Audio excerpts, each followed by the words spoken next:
Garbė Jėzui Kristui, sveiki visi. Toliau tęsime savo paskatų ciklą. Atkurkime katalikišką valstybę, LDK santvarka liberali ar katalikiška. Ketvirta dalis, jau didelė dalis išeina šio ciklo, nors darome ir shorts, tos trumpus jau po truputėlį darom klipukus, kurie kai kurias mintis tik tai išryškins. Tačiau, kad suprastume visą tą labai įdomią ir sudėtingą LDK būtent katalikišką valstybę, mūsų patirtį, kurį mes turime panaudoti ir atkurti katalikišką valstybę, tikrai turtingą turim patirtį, tai mes turim giliai ir ilgiau žiūrėti šias laidas. Taigi einam prie reikalo, iškart priminsim, kas buvo praeitose laidose, 3 jau buvo laidos mūsų. Tai buvo tokios temos, kodėl nepavyksta tautos atgimimas. Todėl, kad neatkūrinėjame katalikiškos valstybės, nesiekime to ir negauname galingos Dievo pagalbos dėl to. Taip pat tema katalikiška valstybė ne tik galima, bet ir privaloma. To moko Dievas, Jėzus Kristus ir jo vienintelė įsteigta katalikų bažnyčia. Tradicinis jos būtent mokymas. Ta tradicinė bažnyčia bando sugriauti masonų vykdomą revoliuciją katalikų bažnyčioje nuo Antrojo Vatikano susirinkimo. Tai mes ir jį kalbėjom.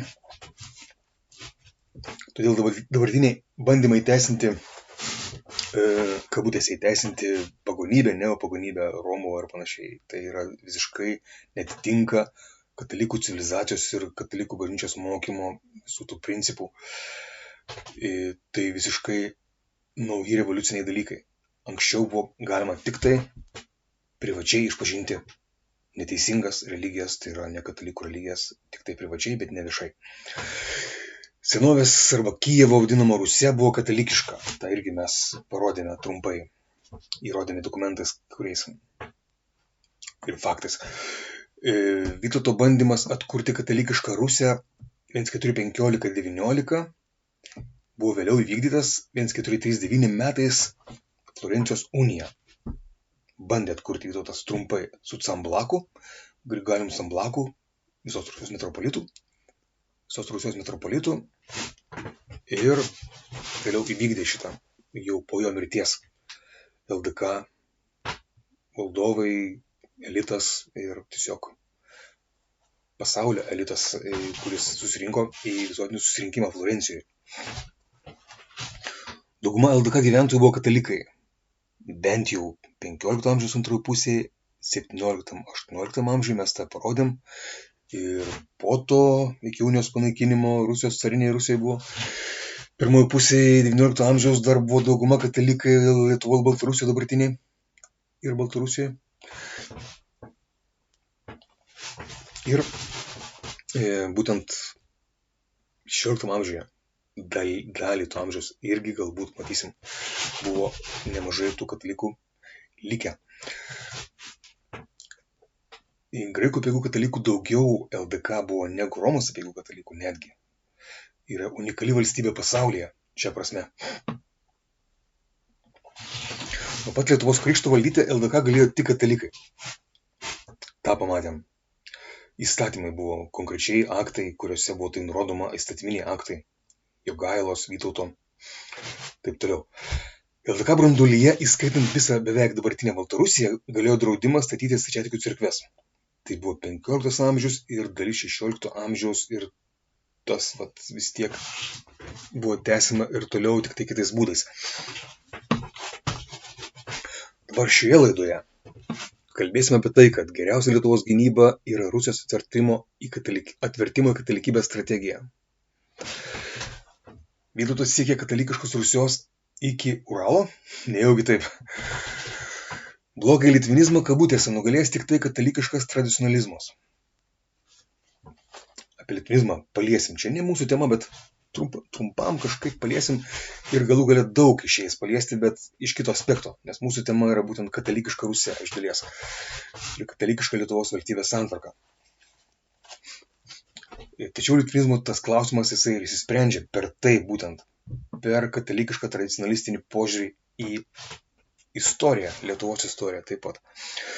Gudai arba Baltarusiai turi būti ne LDK istorijos vagys, o mūsų šlovė, iš tikrųjų. Pusė Vilniaus buvo rusinai, galbūt maždaug, bet ir jie katalikai, nejaugi. Pamatysim. Katalikiška Rusija. Tai didžiausias Lietuvos nuopelnas pasauliui. Kuo ji tokia didinga, šita katalikiška Rusija? Unikali pasaulyje Vilniaus struktūra. Pirmasis Rusinas LDK elite vėliausiai nuo 1422 metų. Kas čia toks buvo įdomu? Ar Žygimantas Kęstutaitis suteikė lygias teises stačiatikybei, kaip dažnai bandoma parodyti? Čia lygios teisės suteiktos stačiatikiams ir katalikams ir toms religijoms. Iš tikrųjų tai visai netai pasirodys, kai mes giliau pažiūrėsim. Na ką, ir galim sakyti, lietuviai, atsibuskime pagaliau. Nors ir pašvęsti kalėdų laiką, ir reikia pašvęsti, jis nesibaigia kalėdomis ar 3 karaliais, jis tęsiasi iki vasario 2, iki Kristaus paaukojimo šventyklos šventės, iš tikrųjų yra kalėdų laikas. Ir eglutės turi stovėti tuo metu, ir prakartėlės, ir lemputės, ir papuošimai, taip toliau, o ne lapkričio vidury pradėti visą kalėdų šventimą, kaip visiškai nesveikai dabar daroma. Bet advento ramybės, o po to staigiai užbaigti per anksti. Iki vasario 2 yra kalėdų laikas, tačiau reikia ir mąstyti, atsibusti. Aplink mus pasaulinis karas. Šaltesnis, toksai drungnesnis negu viso pasaulio. Tik tai Ukrainoje, bet vyksta pasaulinis karas. Iš esmės. Tai toli mūsų. Įsitraukia daugybė pasaulio jėgų. Jeigu nekovosime už savo istoriją, mūsų užkariaus kiti. Apie tai kalba, apie tai kalbėjo, apie Karas Lietuvoje laidoje, Karas Lietuvoje, klaustukas, ar net ir Rakutis buvo, ir istorikas, ir Vytautas Sinica, ir Jasiukevičius, ir kiti žmonės, čia matome juos. Tai įdomi laida iš tikrųjų buvo. Ir profesorius Rakutis ten buvo teisus, jeigu net nei šeima, nei mokykla neišmoko vaikų ginti Lietuvą ir pridėsim ir katalikišką civilizaciją, kas jie gins? Kas tada gins? Nes naujoji karta išauga visai nenorėdama ginti tos mūsų civilizacijos. Turime suvokti, kad katalikiška civilizacija puola ne tik Rusiją iš rytų, bet ją iš vidaus, iš vakarų naikina liberalizmo vėžys. Ir jis jau čia pas mus, liberalizmas įlindęs į Lietuvą tas vėžys. Ir turim ginti nuo abiejų dalykų katalikišką civilizaciją, abiejų šitų lygų. Nes kitas liberalizmas komunistinis, pusiau komunistinis Rusijoje yra tik tai dalis liberalizmo, kitas yra vakaruose. Ir ne tik tai ginti Lietuvą turime, bet ir geriausia gynyba yra puolimas, ne? Kontratakuoti, kabutėse atakuoti Rusiją, tai yra Baltarusija, Ukraina ir Rusija, Rusijos palikuonės su teisingu istorijos modeliu. Visą tautą turime daryti namų darbus, giliai pažinti savo istoriją, pritaikyti dabar savo protėvių sėkmingas strategijas ir nekartoti jų klaidų. Istorija tai ne vien proto žaidimai kažkokie, o ginklas. Profesorius Rakutis sako, kad turime baltarusiams skleisti lietuvišką, pridėsiu ir katalikišką, tradicionalistinį katalikišką istorinį pasakojimą. Kitaip jų širdis okupuos pusiau komunistinė Rusija. Ir taip iš tikrųjų vyksta, jiems bandoma parodyti, kad jūs čia buvo tokie partizanų respublika, čia jūs atsiradote, Baltarusijos valstybė atsirado Sovietų Sąjungoje, pirmą kartą įkūrė. Iš tikrųjų, jie Baltarusiai, tie litvinistai ir ne tik litvinistai, šiaip Baltarusiai turi ir randa savo valstybės ištakas LDK ir Polocko kunigaikštystėje. Ir turim tą palaikyti, nes iš dalies Polocko kunigaikštystė buvo katalikiška, iš dalies yra rytų apeigų, nes Kijevo Rusia buvo rytų apeigų katalikiška valstybė, turim tą jiems kalbėti.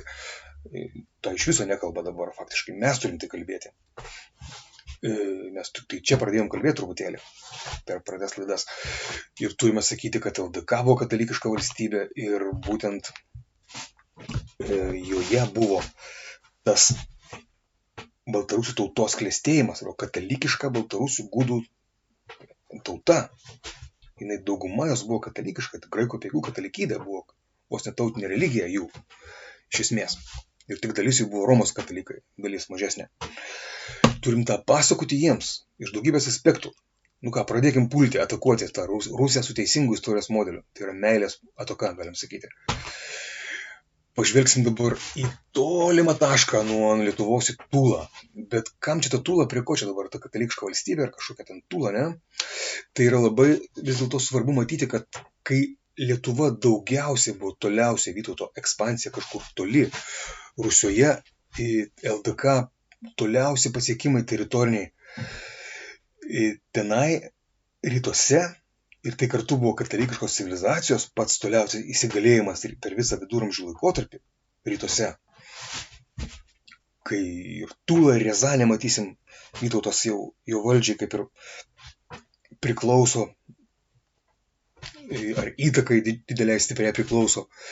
Ir Aukso Ordo įsigali, čia mes nespėsim to pakalbėti, bet atskira labai tema, turim labai daug skaidrių. Iš tikrųjų, bet ir Aukso Ordas, Hanai, 7 Hanai buvo statyti Vytauto statytiniai, iš tikrųjų, ir tenai buvo ir monetos rastos Kazachstane, netgi Ulu Muhamedo Kazachstane kaltos Vytauto statytinio, priklausomų nuo Vytauto Hano monetos, kažin kur Kazachstano vidury. Tai buvo pats tolimiausias katalikų civilizacijos įtakos mastas viduramžiais. Ir būtent, prie ko čia dabar mūsų tema, ne? Kad būtent tuo metu mes pamatysim, kai tolimiausia buvo LDK ekspansija, išsiplėtimas, toksai įtaka rytuose, labai trumpai pažiūrėsim, bet vis dėlto. Tada buvo Vytautas bandė visą Rusią ir Mongolų Rusią padaryti katalikišką. To pamatysim truputį vėliau. Tai va, Vytautas gina nuo Mongolų Tūlą, vieną tolimiausių LDK taškų, kuri Lietuva valdė tik tai 8 metus maždaug. Ir matom, čia Tūlos Kremlius, matosi siena tokia, ar ne, čia visokios bažnyčios, muziejus, istorijos karo, ginklų muziejus, Tūlos ginklininkai garsieji yra. Tūlos ginklininkai ir ginklų gamintojai ir samovarai Tūlos ir meduoliai, garsieji Tūlos prienikai, meduoliai. Ir Vytautas gina šitą Tūlą nuo mongolų. Vat, Tūlos Kremlius atlaikė, Vytauto armija apgynė Tūlos sienas. Ir čia matom Pfisnerio, istoriko Pfisnerio, kaip būtent Hudandachas arba Hudadatas, ten visai įvairiai transkribuojama, apgulė Tūlą, tai yra totorių caras, kaip sakydavo rusai, tai yra Hanas. Vienas iš tų Hanų, nes jau Aukso Ordas kyla. Apgulė Tūlą, sunaikino Riazanę ir taip toliau, čia žodžiu. Ir Vytautas paskui pranešė išdidžiai ordinui, kad jo kandidatas, statytinis soste Ordos, caras Mehmed arba Ulu Muhamed, didysis Muhamedas, kurį Vytautas pasodino į sostą, ir jis yra galingiausias ir laikas stipriai visą Ordą. Jisai galėjo tai pasididžiuoti ir Ordai buvo kalami pinigai su Vytauto vardu, čia ir Pfisneris parašo. Ir totoriai visi traukė jo kraštus, Vytauto kraštus, kad galėtų ramiai ten gyventi nuošaliai nuo tų Ordos karų, vidaus karų. Ir taip toliau, ir taip toliau. Žodžiu, jis bandė apgyvendinti šitą pietų Rusiją, ten tą visą stepes. Vytautas buvo tokiu derlinga, ta juosta, stepių juosta. Vytauto planai tokie būtų jis ten apgyvendinęs, jeigu jam būtų pavykę. Ir toliau tie planai. Ir Odesą įkūrė iš dalies Vytautas Hadžbėjų, galima sakyti, atnaujino į tenai, kaip gyvenvietę iš ten kaip uostą padarė, vežė pagalbą Rytų Romos imperijai, grūdais ir taip toliau. Žodžiu, čia rusams labai nepatinka, kad Odesą įkūrė Vytautas, o ne jie, ne Katerina Rusijai, bet dėja turim tą atsiminti, kad 400 metų anksčiau, negu Rusija ten atėjo, ten buvo LDK. Tulskį prienik, šitas paminklas, kabutėse Tūlos meduoliui garsėjam, va, toks gražus meduolis, ir čia buvo LDK, taip toli, kažin kur toli nuo Lietuvos. Ir tai yra tas Tūlos stepių koridorius, matom čia va, LDK žalia, jau ir Vytauto laikais neplėtėsi iki Juodosios jūros ir toliau, ir Aukso Orda geltona, ir toksai va, geltona, ir eina toksai kaip stepių koridorius. Tulskis stepnoj koridor, toksai yra Tūlos stepių koridorius, eina beveik iki pat Maskvos geltono, žiūrėkit, eina, ir čia Kulikovo mūšis buvo paskui. Ir Tūla va čia tam galeto koridoriaus, ir čia visai netoli Maskva yra visiškai. Ir čia totoriai per stepes prijodavo tiesiog, kad pultų Maskvą. Ir kad pultų visą Rusiją, žodžiu, jie ten ir toliau terrorizuotų, nes Maskva surinkdavo mokesčius iš Rusijos, buvo toks policininkas mongolų. Su visą pagarbą Maskvai, bet taip jau buvo. Ir vat Tūlos stepių koridorius, toksai gražios stepės, žolės jūra tiesiog. yra stepių koridorius, tuos stepių koridorius, labai gražios geltonos, čia tokie augalai, tokie tikrai didinga, graži stepė. Ir baltiško vardo upė Tuloje tiesiog upa. Skamba upa. Tiesiog ir čia tas Tulos garsiųjų ginklų muziejus. Čia įvairiausia Rusijos istorijos, šlovinga armija Rusijos panašiai. Čia maždaug bando parodyti, kad tikrai buvo šlovingų tų pasiekimų pas juos, ne? Ir būtent čia šalia teka upė upa, visiškai lietuviškai skamba. Tiesiog upė, baltiškai. Tai kągi, ir Riazanė. Riazanės Kremlius, čia matom, kad Riazanė jau jinai pripažino Vytauto tokia kaip viršenybė, su Dunu ir Druska buvo tokias kelionės Vytauto po visą Rusiją. Ten ir Novgorodą paskui ten ir bando imti ir Pskovą, ten jisai patraukti savo įtaką ir tuo pačiu išvaduoti iš mongolų įtakos ir tuo pačiu padaryti katalikišką, mes vėliau matysim. To pamatysim. Labai gražus Kremlius, labai graži panorama čia, būtent Tulos, atsiprašau, Riazanės. Ir Riazanė, čia iš finougrų kalbos iš tikrųjų tas žodis. Čia buvo finaugrai gyveno, sudarė didelę rusų tautos dalį, finougrų gyventojai. Ir Pronskas prie Riazanės sutinka Vytautą ir čia kaip Rusijos globėja. Pronskas, toksai graži upės, valingis, toksai gražus.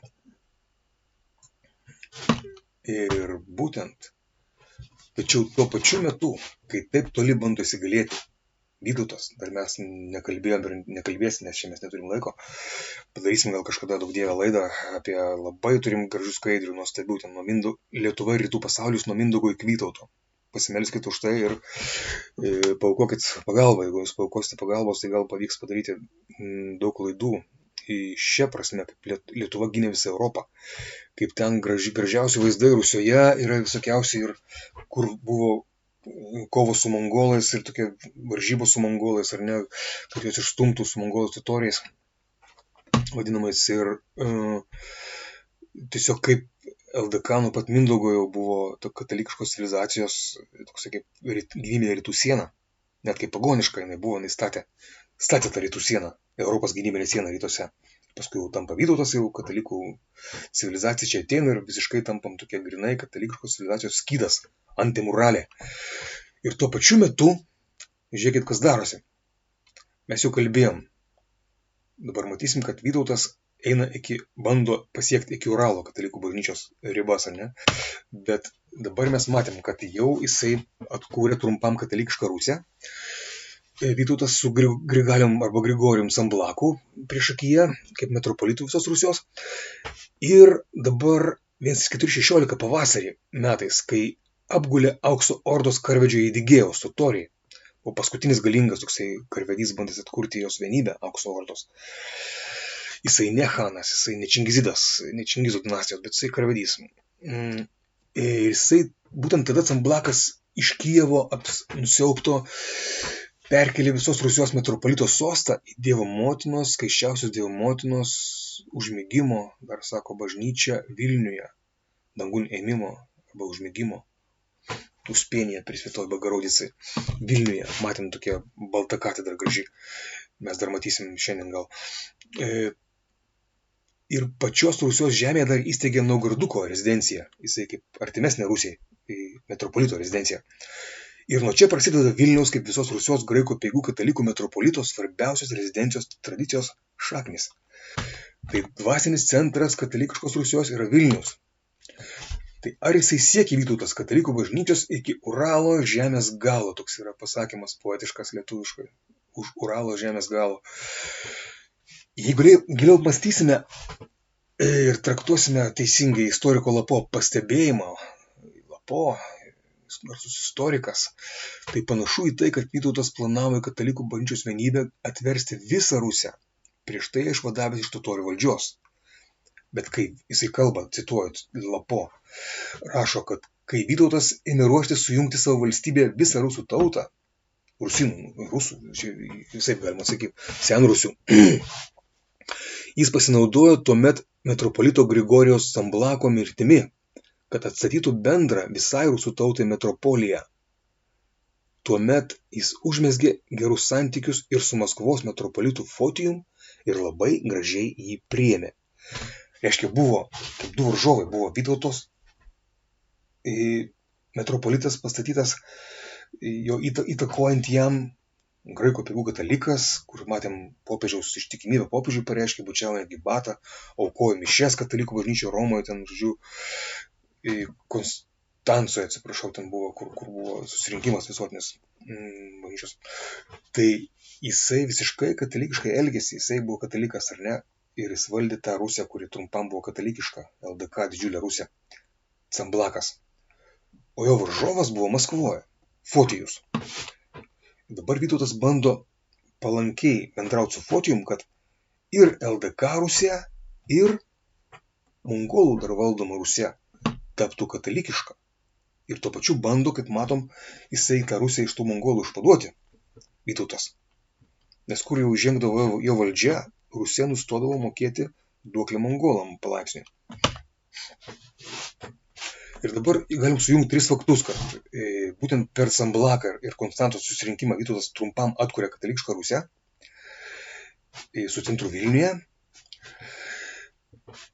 Antras, kad jisai bando politiškai, ginklų ir diplomatiją išvaduoti iš totorių visą Rusiją ir sujungti ją Vilniaus valdžioje. Ir trečias faktas, jau tam Konstancijos susirinkime jisai buvo įgaliotas tiesiog skleisti katalikų tikėjimą. Vytautas buvo atsakingas už visą bažnyčią rytuose. Jisai buvo įgaliotinis, kad skleistų katalikų tikėjimą rytuose, bažnyčios vienybę rytuose, kad jisai grąžintų stačiatikius į katalikų bažnyčią.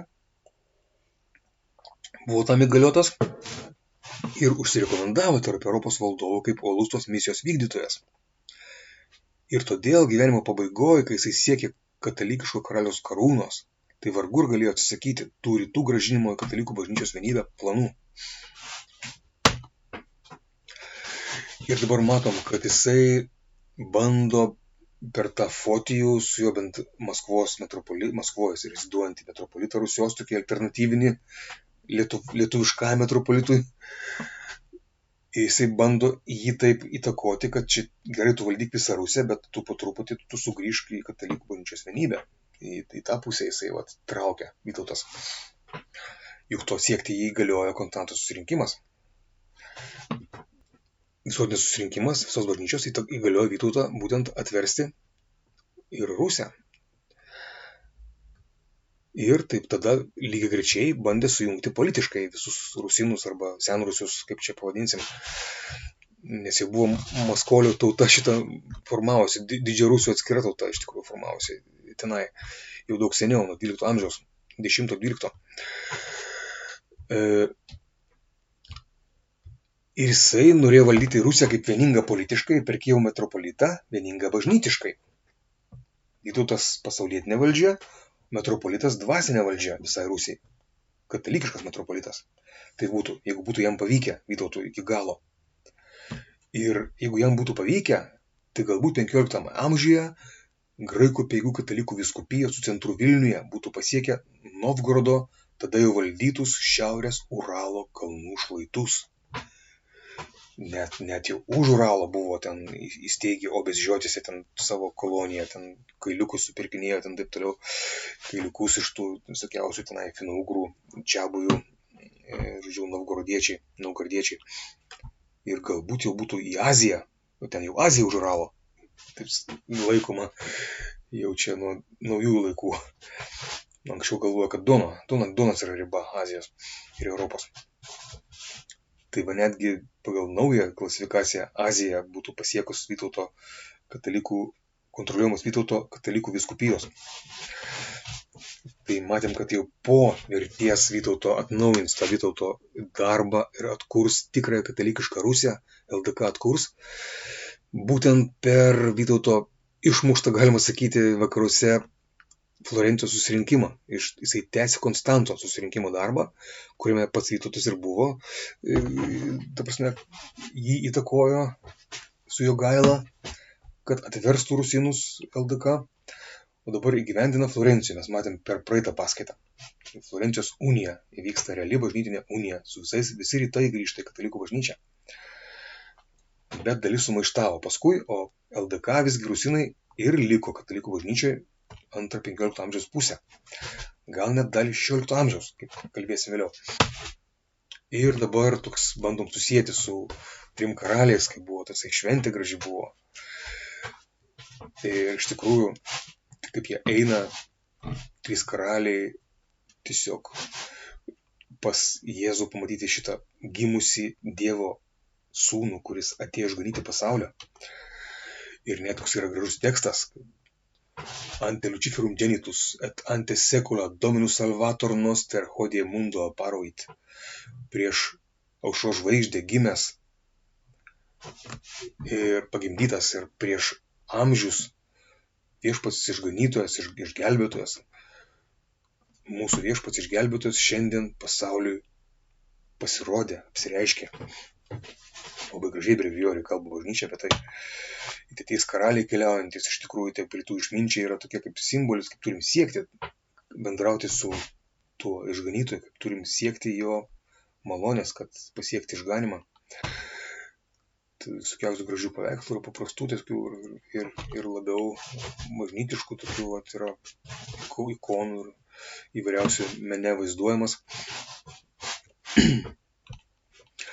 Ir labai gražiai tas skaitinys būtent to 3 karalių dienos surdžiai liuminarė Jeruzalėm, kelkis nušvisk Jeruzalė, tavo šviesa atėjo, viešpaties šlovė virš tavęs nušvito, tu spindėsi iš džiaugsmo, tavo širdis virpės ir džiugos, nes tau bus išpilti jūros lobiai, pas tave suplūs tautų turtai. Apguls tave kupranugarių vilkstinės Midjanų ir Efos vienkupriai, atvyks visi iš Šebos auksu ir smilkalais nešini, jie paskelbs šlovingus viešpaties darbus. Žodžiu, prie ko čia dabar ta LDK, ne? Todėl, kad kito diskusija apie litvinizmą buvo. Profesorius Bumblauskas kalbėjo apie tai, kad turim daug faktų istorijoje, bet svarbiausia interpretacija. Aišku, surandam ir naujų faktų, bet turim, daugumą faktų mes jau turim. Tik tai dabar vyksta kova dėl interpretacijos.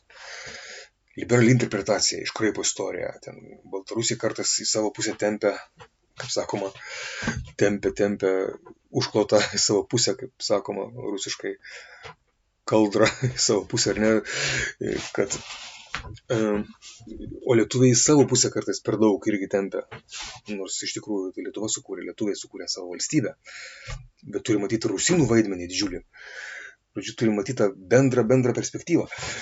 Tai va raktas pasaulio istorijai, interpretacijai teisingai, kad yra pagrindinis faktas. Dievas tapo žmogumi, mirė, prisikėlė, įsteigė vienintelę katalikų bažnyčią tam, kad išgelbėtų žmonės nuo amžinos kančios ir nuvestų į amžiną laimę. Raktas LDK istorijai, LDK prasmė, egzistavimo, jos veikimo istorijoje didžiausia prasmė, tai buvo išgelbėti daugybę ne tik lietuvių, bet ir rusinų sielų per katalikišką santvarką Lietuvos kurtą ir per būtent Rusijos atvertimą, grąžinimą į katalikų bažnyčią, ką darė Lietuva didžiausią savo misiją. Ir taip pat gynė katalikų pasaulį, visą tą pasaulį, kuriame sielos pasiekdavo išganimą, gynė nuo islamo įsiveržimo, nuo stačiatikybės įsiveržimo į protestantizmo. Tai yra Švedija, Rusija ir Osmanų kalifatas arba Turkija. Taip susiaurintai vadinama pasaulinis islamo kalifatas iš tikrųjų buvo ta Osmanų valstybė. Lietuva gynė nuo to visą Europą, visą krikščioniją.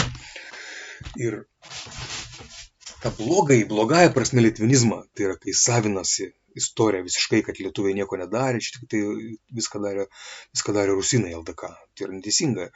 Tai va, tas yra vadinamas blogas litvinizmas, kabutėse. Ar ne, tai jį nugalėti gali tik tai katalikiškas tradicionalizmas. Gali įveikti šitą blogą litvinizmą. Kodėl? Nes būtent tik atkūrus ir remiantis katalikišką koncepciją ir įmanoma sutaikyti ir lietuvišką, ir baltarusišką istorijos vizijas ir išspręsti litvinizmo problemą, kabutėse. Tada etniniai lietuviai nebijos to fakto, kad gudai įnešė milžinišką indėlį į LDK istoriją, o tuo indėliu lietuviai didžiuosis, juk tai mes, lietuviakalbiai lietuviai, gudus integravome į savo politinę tautą, padarydami juos katalikais ir todėl lietuviais. Juk prisiminkim savo kino studiją, kur mes kalbėjom anksčiau per laidas, kad pagrindinis lietuvio požymis yra tai, kad jis katalikas. Taipgi buvo laikoma mūsų tautoje dar 19 amžiaus gale, 20 amžiui. Liaudyje tiesiog, kad kas pagrindinis lietuvio požymis? Kad jisai katalikas.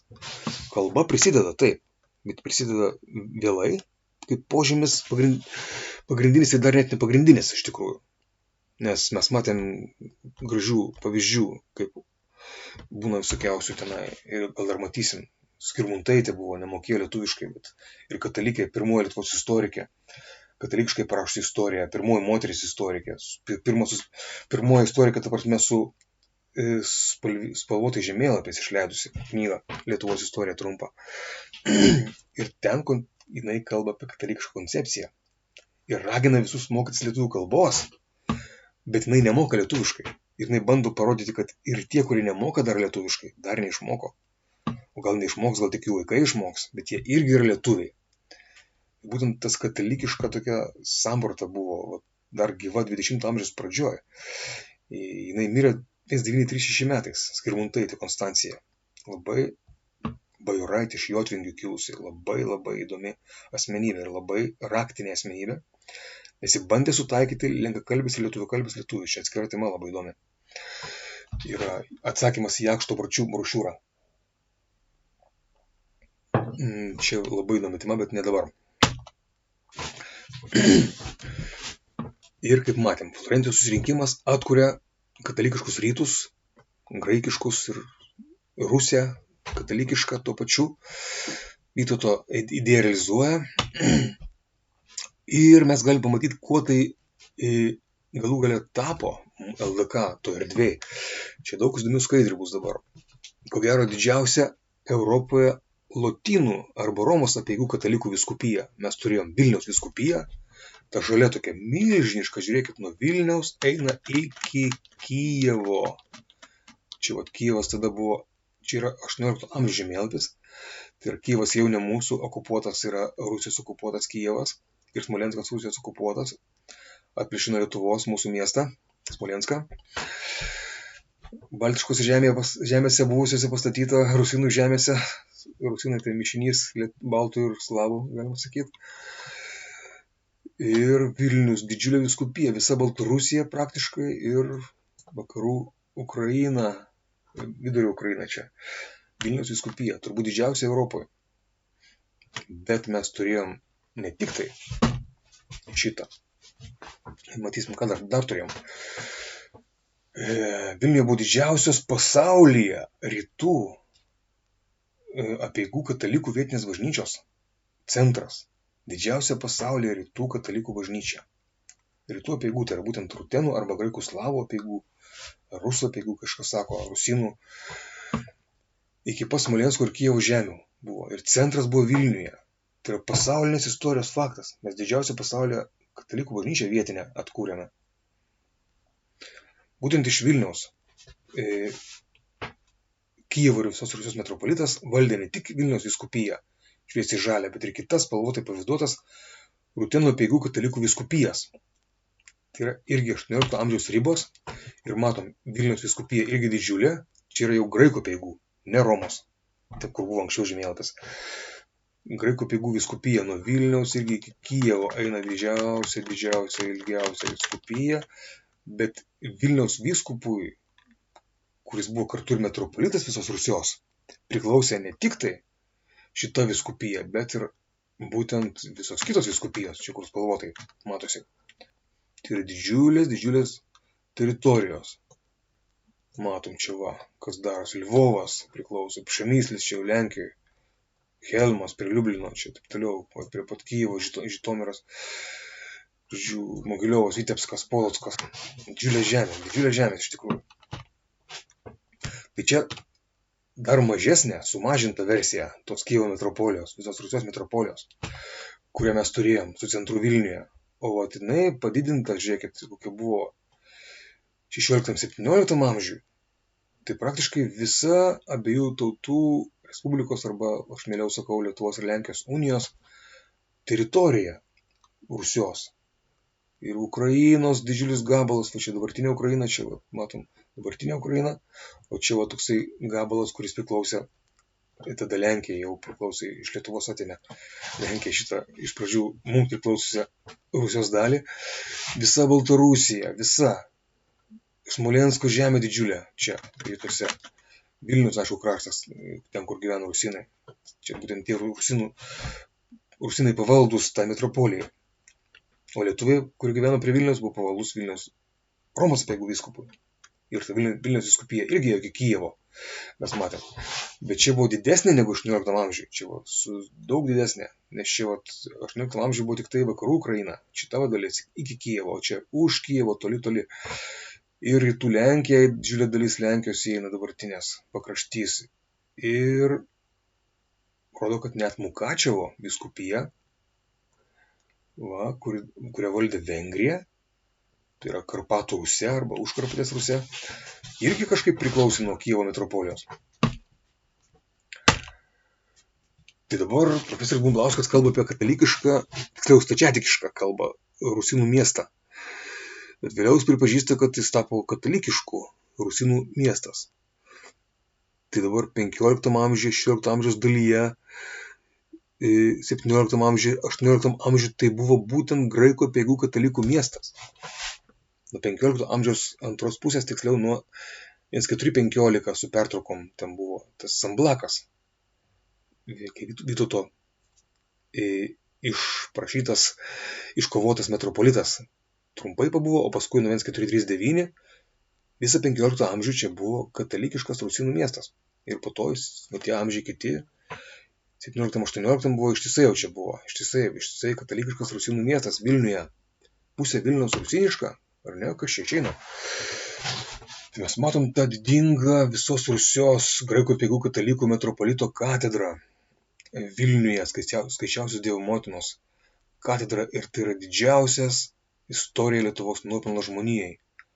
Nuo amžinos pražūties išgelbėta milijonai rusinų sielų. Didžiausia pasaulyje teritorinė vietinė rytų apeigų bažnyčia pas mus buvo. Nuo Vilniaus iki Smolensko ir Kijevo. Tai kažkas daugiausia, ką mes padarėme iš tikrųjų. Etniniai lietuviai iš dalies tai paskatino su savo santvarka, su savo visais veiksmais ir politika. Ir čia metropolito rūmai yra, graikų apeigų metropolito rūmai, visos Rusijos metropolito Vilniuje. Toksai matome čia netoli Onos bažnyčia, Šventos Onos Bernardinų, toksai tvora graži labai, tokia su graikiškais kryžiais, tokiais lygiakračiais, graikiški kryžiai, vartai, ir čia yra Mavri restoranas dabar. Geriausias steikai Vilniuje, sako, ne? Nežinau, ar geriausia, bet galbūt, tačiau matom čia labai gražus vaizdai, tam kieme tikrai nuostabus vaizdai, metropolito rūmų kiemas, bet tikrai jis turėjo geresnį pritaikymą šie rūmai negu restoranui dabar su steikais ir kažkuo. Tai buvo būtent metropolito rūmai. Tai buvo dvasinė valdžia, čia buvo visa Rusija, buvo didžiausia pasaulyje rytų apeigų bažnyčia valdoma iš čia. Tai dabar taip truputį pajuokausim, ar katalikiškas litvinizmas kabutėse. Tikrai, kad kabutėse. Tikrai aš to žodžio nemėgstu vartoti. Ir nors kartais jis tinka. Ar tai katalikiškas litvinizmas, ką mes čia kalbam? Ne, tai tiesiog realizmas. Nes litvinizmas blogąja prasme mes kalbėjom, kad neigti lietuvių nuopelnus Lietuvos istorijoje, kas yra tikrai kvaila, vadinti žemaičiais visus lietuvius, Aukštaitiją ignoruojant, kad tokia yra iš viso, kad Vilnius yra Aukštaitijoje, kad centras buvo, kad lietuviai sukūrė tą valstybę ir išvadavo iš mongolų būtent Rusiją ir padarė ją katalikišką. Iš dalies lietuviai tą darė, jų iniciatyva buvo pradinis impulsas ir taip toliau, ir taip toliau. Tai vat nuolat prisiminti, apmastyti ir pabrėžti milžiniškus Lietuvos nuopelnus tikrai katalikiškai Rusijai, apskritai Rusijai, ir didžiulis Rusijos nuopelnus Lietuvai, tai nėra blogasis litvinizmas, apskritai ne litvinizmas, tai tiesiog realizmas. Tai meilė realiai mūsų šalių LDK paveldėtojų istorijai, tai tikroji mūsų tautiška istorija. Nepamiršti rusinų, pabrėžti rusinų prasmę, jų reikšmę. Ir kad mes labai daug davėm rusinam ir kad jie davė daug mums. Tai yra tikroji tautiška istorija Lietuvos. Ir padėdami rusinams atkurti katalikišką Rusiją, lietuviai ne tik išgelbė milijonus jų sielų rusinų, bet ir LDK rėmuose atkūrė katalikiškos civilizacijos atskirtų dalių, graikiškos ir lotyniškos, jungtį bei vienovę. LDK atkūrė katalikiškos krikščionijos tvirtovę rytuose, antimoralę Christianitatis, kuria kadaise buvo katalikiška Kijevo Rusia. Abi valstybės gynė krikščioniją nuo barbarų, nuo islamo vėliau gynė LDK, kaip mes minėjom, nuo Rusijos irgi stačiatikių, būtent tos ordos Rusijos pusę Baltarusijos gyventojų išnaikino, tai buvo tvanas. Tai ar barbarai, ne barbarai, galim spręsti, pagalvoti. Vis tiek tam tikra prasme buvo barbarybės Maskvoje ir iki šiol yra, iš dalies bent jau. Liūdna, bet taip yra. Ir protestantizmas, kuris griovė gražiausius meno kūrinius, šventųjų statulas ir taip toliau, griovė civilizaciją, irgi yra barbarybė. Tam tikra prasme. Jei kas norėtų tai vadinti litvinizmu, kabutėse, tai galėtų būti tik gerasis litvinizmas, kabutėse. Pačia geriausia katalikiška prasme. Bet aš tik tai čia juokauju labiau. Nes iš tikrųjų, tai nėra litvinizmas, ta blogąja prasme. Iš tikrųjų. Tiesiog kiekvienas lietuvis patriotas turi panašiai maždaug mąstyti. Mes daug davėm Rusijai, Rusija daug davė mums. Ir tą turi matyti, o ne neigti. Ir to kaip tik didžiuotis, kad mes daug davėm jiems. Ir kad jie daug davė mums. Tuo irgi galime didžiuotis. Mes broliškos tautos. Mes vos netapome viena tauta. Nes bajorai gudų laikė save lietuviais. Ir net liaudis jau po truputį įsijunginėjo 19 amžiuje į tą galėjusi gimti tokia litviniška tauta. Galbūt galėjo gimti vieninga tauta, kaip Šveicarijoje. Teritorinė tauta. Bet negimė, kažkaip atsitiko kitaip. Likom dvi tautos, bet turim būti broliškos tautos. Dabar pažiūrėkim, kas darosi, va tokia analizė, čia daug reikėjo daryti tą lentelę. Ir tai buvo vienas iš darbų, tokių namų darbų, ar ne. 4 iš 5 išlikusių senamiesčio cerkvių buvo katalikiškos. 4 iš 5 dabartinių, kur išliko, taip. Paraskevės, Skaisčiausios Dievo motinos, Mikalo, tai va, Paraskevės matom čia, Skaisčiausios Dievo motinos mes matom tą katedrą, pagrindinę, visoje Rusijoje, centras, Švento Mikalojaus Stebukladario ir, aišku, Švenčiausios Trejybės, kur vienuolynas yra. Jis buvo graikų apeigų katalikų cerkvės, bažnyčios. Ir tik tai Šventosios dvasios vienuolyno katedra buvo pastatyta kaip tokie partizanų būstinė, maždaug, kurie nesutiko su bažnytinė unija. 1596 brastos unija, kurie priešinosi tai unijai. Todėl jau sekančiais metais po unijos, 1597, matom, vėliau po unijos, jie specialiai pastatė, kad pasipriešintų unijai. Tai tokie, iškritę iš konteksto buvo, iš tikrųjų, Vilniaus konteksto viso. Ir LDK tendencijos. Jie statė jau 14 amžiuje, prie Algirdo laikais statė, matom, dalį tų Paraskevės, Skaisčiausios Dievo motinos, Švenčiausios Trejybės buvo vėliau jau statyta ir Mikalojaus Stebukladario 1514-16, čia Konstantino Ostrogiškio iniciatyva, jo funduota. Metropolito rūmai minimi pirmą kartą 1506. Dar anksčiau prieš Ostrogiškio, prieš Oršos mūšio. Čia tos dvi tai po Oršos mūšio kaip nuopelnas buvo leista jam statyti cerkves Vilniuje. Ar jos buvo tada katalikų ar stačiatikių, čia ir iš tikrųjų dar klausimas, reikia iškelt klausimą šitą vėliau. Bet nes tada Rusija iš dalies dar iš inercijos galėjo būti katalikiška, tais metais pradžioje 16 amžiaus. Čia hipotezė, kol kas mes to neteigiam, reikia labai atsargiai to žiūrėti į tai. Bet jos vis tiek, kaip bebūtų, jis atitenka graikų apeigų katalikams. Iš 11, 9, matom, čia iškart atitenka pradžioje 17 amžiaus, metropolito rūmai atitenka graikų apeigų katalikams. Tai visos beveik iš tų 5 likusių 4 buvo graikų apeigų katalikų cerkvės Vilniuje. Tai parodo Vilniaus ir sostinės LDK civilizacinį modelį. Čia kelių apeigų, 3 apeigų katalikiška valstybė. Ir dabar pamatykim, kad buvo dar daugiau iš tikrųjų graikų apeigų katalikų bažnyčių Vilniuje. Ir dabar žiūrėkim, kas čia darosi. Čia toks kaip jeigu rungtynės daryti, tai pergalė būtų 31-3 katalikų komandos naudai. Čia duomenis pateikia istorikas Igor Skočilias, ukrainiečių istorikas. Čia matom knyga Kultūrų kryžkelė, labai įdomi knyga ir svarbi šitam tyrinėjimui būtent šitos katalikiškos Rusijos problematikos. Ir čia dar neskaičiuojama Armėnų apeigų katalikų bažnyčios, kuris autorius neminė iš viso. Jinai turėjo kažkur būti. Iš vis niekaip aš nerandu duomenų, kur jinai galėjo būti. Nėra kažkaip. Man į kas žinote kažką panašaus, tai prašom į komentarus parašykite. Dabar tai kalba apie 17 amžiaus pirmą pusę. Mes čia užbėgam už akių, mes iš 15-17 amžių. Bet mes turim pamatyti, kuo baigėsi ta Vytauto pradėta misija. Dar nesibaigė, bet čia kuo jinai įsivažiavo, kaip jinai įsivažiavo 17 amžiui. Ir ką dabar mes turim toj pirmoji pusėje to amžiaus? Turim 23 Romos apeigų katalikų bažnyčios. Graikų apeigų katalikų cerkvių net 9. Ne 5, kaip matom senamiestį dabar, bet 9. Ir Armėnų apeigų katalikų neaišku kiek. Turbūt viena, bet kur jinai buvo, ar buvo tuo metu, ar kada jinai buvo, visiškai nėra aišku, bet jinai turėjo būti kažkur tai. Jie kažkur turėjo aukoti savo mišias, o jie gyveno aplink Rotušės aikštę, kaip matysim.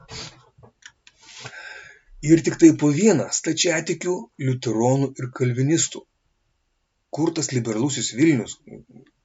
Klausykit, čia yra tikrai tas liberalusis toksai vaizdavimas to Vilniaus, kaip kažkokio liberalaus miesto, kur ten vos nelygios teisės, jokių lygių teisų nebuvo. Su pirma, tai buvo katalikiška valstybinė religija ir katalikiška santvarka.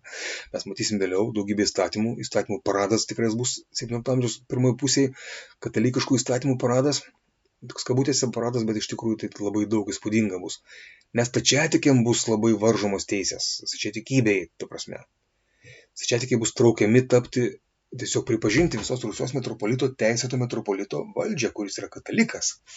Po Bresto unijos, tai tiesiog visa Rusija oficialiai katalikiška, oficialiai neegzistuoja jokių stačiatikių vyskupijų, iš principo. Ir neleidžiama, tas draudžiama iš tikrųjų, kad jos egzistuotų. Tai kalbam apie tą būtent laikotarpį, po Bresto unijos, pirmą pusę 17 amžiaus. Tai matom, kokia pergalė. Jeigu neskaitant Armėnų apeigų katalikų, tai yra 31 katalikų bažnyčia. Ir tik tai po vieną visų kitų krikščionių, jeigu taip galima vadinti, nes tikro krikščionybė yra katalikybė tik tai, realiai, ją įsteigė Kristus, ne kažką kito. Tai matom visišką pergalę. Tai palikta tam toms mažumoms, kurie niekaip nenori tapti katalikais, tai kągi, žudykitės, kaip sakoma, dvasiškai. Tai grubiai skamba, bet tai ir dvasinė realybė, labai rimta ir svarbi realybė. Ir dabar mes matom tą šlovingą katalikų miestą, 3 apeigų katalikų miestą. Ir čia profesorius Bumblausko schema, bet mes ją papildėm. Iš tikrųjų, matom, čia geltonas tai yra Romos apeigų katalikų miestas. Su lotynų arba Romos apeigų katedra. Tai Vilniaus katedra. Žinom, kad Vilniaus katedra, bet yra būtent viena tik tai iš katalikų katedrų. Jos yra 2. Čia Romos apeigų katalikų katedra, o čia yra Graikų apeigų katalikų katedra, kur mes jau matėm. Skaičiausios Dievo motinos. Pilis matosi, va, čia gražiai. Ir didžiulis Čivitas Rutenika, tai yra Rusinų miestas, Rutenų miestas yra Graikų apeigų katalikų miestas, kuriame, kaip matėm, absoliuti dauguma cerkvių katalikiškos išskyrus vieną, tokia disunitų, kaip disidentų, pasipriešinančių tai tvarkai, katalikiškai LDK tvarkai, jie buvo disidentės in religionė, tai buvo kaip disidentai, besipriešinantis tvarkai tai bendrai. Ir matom, ta gatvę skiria pagrindinė ta ašis, miesto ašis yra būtent eina nuo pilies, būtent eina pilies gatvė, didžioji gatvė, kur dabar turim iki Rotušės ir čia jau eina nukrypsta. Per čia berods Rūdninkų gatvę išeina šito linijoje. Jau nukrypsta ne į Aušros vartus, o tenai. Aušros vartai yra Rusynų pusėje, nors tai yra lotyniška Romos apeigų katalikų šventovė, bet tai yra jau Rusynų mieste, graikų apeigų katalikų mieste. Ir vienuolynas, tai švenčiausios trejybės vienuolynas, aišku, yra tasai Rusynų centras labai svarbus. Švento Kazimiero bažnyčia yra Rusynų mieste, taip išeina beveik šiandien visai, nes jinai yra Rotušės aikštėje, bet iš tikrųjų Rusynų mieste išeina pagal šitą schemą. Švento Kazimiero bažnyčia. Tai va, toksai Vilnius. O čia aplink Rotušės aikštę dar yra armėnų apeigų katalikai. Būtent armėnų apeigų katalikai. Ir jie, matysim, kad taps katalikais vis dauguma armėnų 130. Tai bus unija sudaryta su armėnais. Bet dar truputį vėliau. Tai yra pilies gatvė, tai ašis, kurie skiria Romos ir graikų apeigų katalikų miesto dalis. Ta tokia kaip civilizacinė ne riba, bet tokia jungtis iš tikrųjų, nes čia 2 apeigų katalikai, 3 apeigų katalikai. Unikalus pasaulyje miestas, unikali pasaulyje Vilniaus struktūra, kurią mes galim didžiuotis. Mes turim didžiuotis, kad mes turim tiek rusynų, kurias irgi padarėm katalikais. Mūsų protėvių lietuvių irgi didžiulis indėlis į pasaulio istoriją, sielų išganimo darbe ir apskritai pasaulio istorijos šlovingos darbe, katalikiškos civilizacijos istorijai. Štai ką mes turim didžiuotis kuo. O nesakyti, kad gudai visiškai nedalyvavo mūsų istorijoje, ar ne? Tai irgi toksai lietuvizmas, kaip šmaikščiai pajuokavo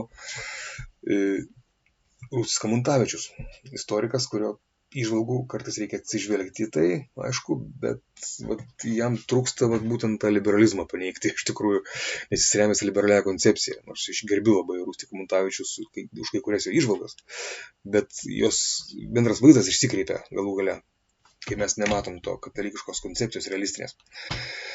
Ir dabar armėnų klausimas labai įdomus. Lvovo armėnų apeigų katedra, matom, armėnų apeigų katalikų katedra tampa. Nes po 130 dauguma Lietuvos ir Lenkijos armėnų tampa armėnų apeigų katalikais. Įdomi tokia katedra labai Lvove, tokia matom. Viena iš katedrų irgi ir ne, nes mes turim ten Švento Jūro katedrą, Lvove yra graži tokia Jurgio, didinga. Mes matėm vienoje iš skaidrių seniau. Tai yra graikų apeigų katedra. Ir aišku, Romos apeigų yra katedra. Ir dabar, kadangi ir Lenkija ir Lietuvoje tampa katalikais, po 130 sudaroma unija su armėnais, tai dauguma jau katalikai, tai matom, kad Vilnius tampa 3 apeigų katalikų miestų. Ir LDK tampa 3 apeigų katalikų valstybė. Tai yra civilizacinis faktas, yra didžiulės reikšmės faktas. Unikali pasaulyje, šalia Austro-Vengrijos, Lietuva, 3 apeigų katalikų valstybė. Ir tai armėnų apeigų katalikų rajonas. Čia kalba, kad rekonstruodami istorikai rašo, kad rekonstruodami seną Vilniaus vaizdą istorikai paprastai mato armėnus pačioje judriausioje ir gyviausioje miesto vietoje. Pagrindinėme Vilniaus turguje, Rotušės aikštėje. Čia matom, yra šaltiniai įvairiausi. Apie tai yra straipsnis įdomus. Visas plotas aplink aikštę ir pagrindinės aplinkinės gatvės jau 14 amžiuje buvo užstatytos pirklių namai, sandėliais, krautuvomis, viešbučiais, kurių dalis priklausė armėnams. Būtent armėnams. Dalis priklausė aplink Rotušės aikštę. Ir dabar jie tampa katalikais armėnai. Ir mes jau čia matėm tos šaltinius, kuriuos pateikė Juozas Laušas, armėnų kilties personažai Pietario Algimente ir Vaižganto Pragiedruliuose, taip literatūriškai, iš literatūrinės pusės, bet jisai daug apie istoriją labai rašo. Tenai, įdomus straipsnis. Ir daugiau apie armėnus kažkaip sunku surasti iš tikrųjų yra faktų. Tokių nagrinėjimą Lietuvos istorikai kažkaip nelabai mėgsta tų armėnų klausimą. Nežinau, gal kažką dar komentaruose parašykite, jeigu žinote, ko nors įdomių šaltinių ar straipsnių apie armėnus. ypač armėnus katalikus. Ir kur buvo jo bažnyčia, kas nors žino galbūt. Bent kur turi hipotezę. Nes mano draugo hipotezė buvo, kad tai yra Švento Mikalojaus Stebukladario bažnyčia, būtent Vilniuje, bet tai tik hipotezė. Šita bažnyčia. Reikia tikresnių faktų. Gal kas nors žino. Būtų labai įdomu žinoti iš jūsų. Ir taigi LDK buvo nei viena tautė, kaip kai kas bando taip kažkaip pusiau pavaizduoti, kad čia tik lietuviai kažką svarbaus darė, ar ne? Kai kurie nacionalistai, dalis nacionalistų tai kažkaip kreipia į tą pusę. Nei jinai buvo liberali, tiesiog jinai buvo katalikiška ir lietuviška, tam tikra prasme lietuviška. Katalikiška prasme lietuviška, aišku. Tai va liberalai puola į kitą kraštutinumą negu pusiau pagoniška nacionalistų dalis. Čia taip su visa meilė nacionalizmų geram. Aš irgi tam tikrą prasme galiu būti nacionalistas, galbūt katalikiška prasme, aišku. Pirmiausia katalikas, paskui ispanas, sakė ispanų mąstytojas, tradicionalistų katalikų. Tai ir tai galim pasakyti apie lietuvius. Pirmiausia katalikas, paskui lietuvis, nes taip turi būti. Tai yra natūrali hierarchija. Tiksliau, antgamtinė hierarchija netgi. Tai Dievo duota hierarchija. Pirmiau turi būti už visą civilizaciją katalikišką turi sirgti už savo tėvynę, aišku, taip, bet jinai kaip, jei būtų blogai, tėvynėje būti nekatalikiškai, nes tada daugybė tautiečių sielų nepasieks amžinos laimės. Reikia tą labai suvokti, tą dalyką. Tai labai svarbu. Kitaip tėvynėje bus blogai.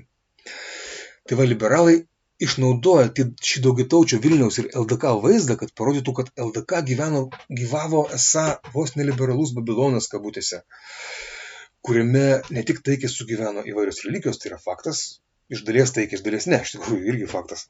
Buvo ir peštinių, tam tikrų, net riaušių. Bet nejučia sudaromas įspūdis, kad religijų teisės esą buvo lygios. Ne, iš tiesų LDK buvo etninių lietuvių, 13 amžiuje sukurta, jų valdoma, ir 15 amžiuje mes matome, katalikai valdo aiškiai. O vėliau valdo jau katalikai, bet kartu su integruotais nuo 15 amžiaus į katalikišką politinę tautą, graikų apeigų ir jau vėliau ir armėnų apeigų katalikais. Tai mes matom, kad jau rusinai katalikai valdo nuo 15 amžiaus vidurio kažkur ar antros pusės. Pirmą iš rusinų pamatysim, kada atsirado 1422 paminimas. Ir tikriausiai jis buvo katalikas. Greičiausiai kitaip neįmanoma, iš tikrųjų išeina, nes nelogiška būtų. Elita, rusina elite atsiradusi, pamatysim. Tai va, valdoma 3 apeigų katalikų katalikiškos santvarkos valstybė. Tai buvo LDK. Realistinis vaizdas istorijos, o ne liberalus. Liberalai apskritai neturi teisės į LDK paveldą. Tai yra didžiulis lobis, yra dėl ko muštis ar juokaujant kautis, bet yra dėl ko kautis, bet nėra reikalo kautis. Nes tas paveldas yra bendras lietuviams ir gudams katalikiškos civilizacijos paveldas. Mes turim tarpusavį nesikauti su gudais, baltarusiais. Mes turim rasti bendrų taškų, rasti bendrą, kuo mes prisidėjom, kuo baltarusiai prisidėjo. Ir pripažinti, gerbti tą indėlį. Abi dvi pusės. Ir gudai taip pat neneigti, kad čia lietuviai prisidėjo. Ir netgi iš dalies labiau galbūt, nes jie sukūrė tą valstybę. Pirmi, vis dėlto. Pirmie valdė. Paskui įsijungė į valdymą Baltarusiai. Bet nei lietuvių, nei baltarusių liberalai apskritai neturi teisės į LDK paveldą, nes tai buvo katalikiškos santvarkos valstybė ir visuomenė. Tai kalbėjome ir jaunimo stovykloje šiemet. Jaunimas, kas buvo, tai žino, mes daug diskutavom apie tai. Tai va, galima, aišku, pabandyti, ne tai, kad pažaisti, bet galim tiesiog, čia rimtas dalykas, iš tikrųjų mes turim apie tai mąstyti. Kokį indėlį įdėjo. Čia, aišku, čia daugybę tą lentelę galima tęsti, bet čia tiesiog šiandien prieš laidą sudariau tokį mažą lentelę. Tai buvo etniniai lietuviai rusinai. Kas ką kokį indėlį įdėjo, ar ne? Čia tik tai labai maža pradžia to aisbergo viršūnė, iš tikrųjų, nes tai daugybė to indėlių yra. Bet turim nepamiršti, kad rusinai susidarė iš baltų ir slavų. Tai yra pusiau baltai irgi rusinai. Tai jų tiesiog apibrėžimas galima būtų toksai, galima taip sakyti.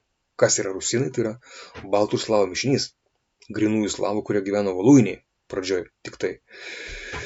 iš ten išsklido, iš Voluinės ir ten Polėsės pelkių. Tai čia vėliau truputį užsiminsim. Tai va, etniniai lietuviai, geriausias valdovas Vytautas Didysis čia. Ir baltarusiam, ir mums čia niekaip nepaneigsi. Didžiausias valdovas ir katalikiškos santvarkos kūrėjas. Etninis lietuvis, jokių negali būti ginčių. Švarnas buvo toksai valdovas, bet tikrai nežymiausias ir labai trumpai valdė. Mažai kuo tam pasižymėjo ta istorija, mažiau žinomas iš Voluinės. Baltarusis, sako, gimė Baltarusijoje, netgi prie Naugarduko, kai kurie bando parodyti, tai nežinau, nesiginčysiu, bet tik to. Stanislavas Augustas Poniatovskis gimė Baltarusijoje, paskutinis valdovas. Ir ne tik kad masonas iš tos baisios sektos buvo, kurie griovė katalikišką civilizaciją, bet jisai ir kartu ir blogas valdovas buvo, ir valstybę prarado. Bet kažką ir gero padarė, aišku. Gimė Baltarusijoje. Volčinė prie Bresto, Brastos lietuviškai. Bene geriausias politikas, ne valdovas, Leonas Sapiega. Ir statuto autorius, trečio statuto ir tiesiog didžiausios delegacijos viso istorijoje į Maskvą vykusios, kuri bandė sujungti 3 valstybės į uniją, Lietuvą, Lenkiją ir Rusiją sujungti į uniją, netgi 1.000 buvo didžiulė tokia 1500 didžiausia istorijos delegacija buvo diplomatinė Lietuvos ir Lenkijos, bet Lietuvos čia daugiausiai. Ir jis bandė ir uniją patraukti į bažnytinę uniją Rusiją ir apskritai katalikišką Rusiją paremti. Baudė Šventojo Zapato žudikus, paskui stačiatikius, kurie prieš vienybę bažnyčios kovojo. Tai čia labiausiai žinomas politikas turbūt toksai žymiausias Leonas Sapiega, bet nestipriausiai gynė katalikybę Jonas Albrechtas Radvila, mažai žinomas labai. Atstatė Kauno rotušę po Tvano įsiveržimų Rusijos, kaip sugriovė visą Kauną gotikinį ir Vilnių gotikinį, liko tik Rusėjai maždaug, ne.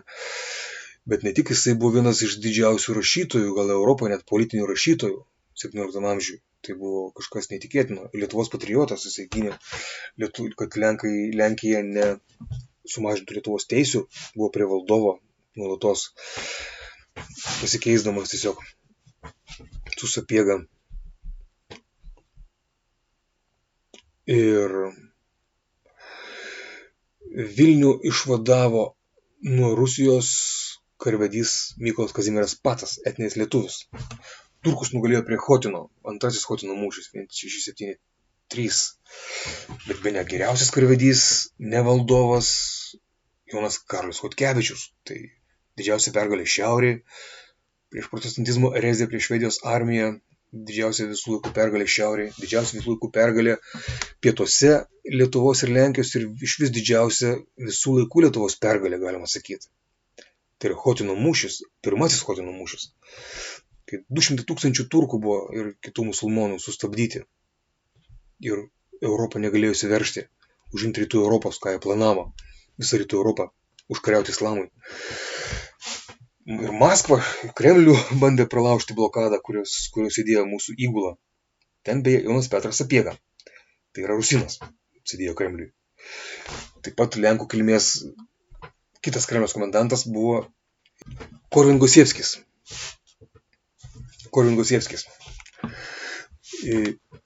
Palaidоtas Švento Kazimiero bažnyčioje Vilniuje, Lenkų kilmės, bet jau įaugo į Lietuvą labai stipriai ir Smolensko buvo vaivadijoje ten valdė ir iš tikrųjų tai buvo irgi svarbus mūsų bajoras, labai stiprus Kremliaus komendantas, visą Kremlių valdė tą įgulą.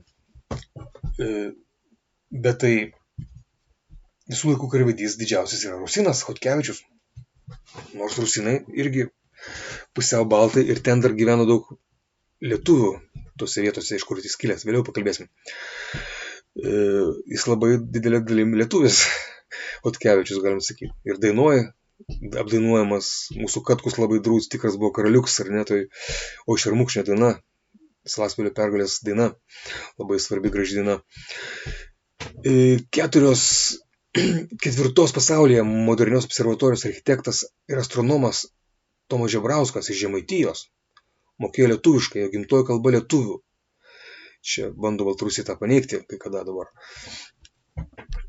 Ir jisai netgi rašė, Kriste ponė žemiausias tarnas tavo, ant savo užrašų yra jo ranka rašyti žodžiai. Šaltiniuose ir nekrologija vadinamas Lituanus. Tai va, matom architektūro indėlis į Vilniaus tą didžiausius, 4. pasaulio observatorija, moderni, bet ir viena gražiausia pasaulyje. Neblogesnė už Greenwich'o, kaip sakė techniškai, amžininkai sakė, neblogesnė, bet gražesnė už Greenwich'o observatoriją. Būtent. Tai čia lietuvis etninis, nieko nepadarysi. Nepaneigsim to, niekas nors bando paneigti dabar. Gudai, kai kurie. Taip pat, bet turim nepamiršti ir Gudo, Baltarusio, bene pirmasis viso LDK ir bene pirmasis Vilniaus architektas iš LDK kilęs. Tai Jonas Frankevičius, Jan Frankevič.